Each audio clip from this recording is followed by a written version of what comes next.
आता थेट जाणार आहोत रुपाली चाकणकर बोलतायत। या संस्थानेमध्ये जे महादेवाच्या मंदिराचं देवस्थानाचं ट्रस्ट आहे, या ट्रस्टवरती मी प्रदेशाध्यक्ष होते तेव्हापासून सदस्य म्हणून काम केलेलं आहे।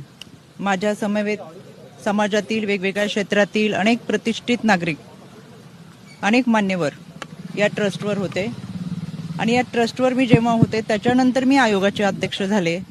आणि मला सुरुवातीला हे सांगायचंय, या ट्रस्टचा कार्यकाळ हा 8 ऑगस्ट 2025 रोजी संपलेला आहे। खरं तर समाजामध्ये आपण आयुष्य जगत असताना कोणाला ना कोणाला गुरु मानत असतो। खरात पती पत्नीला माझ्या परिवाराने गुरु मानलं, आम्ही गुरु मानलं। आणि काही वेळा तिथं होत असलेला कार्यक्रम, मग तो महाशिवरात्रीचा असेल, गुरुपौर्णिमेचा असेल,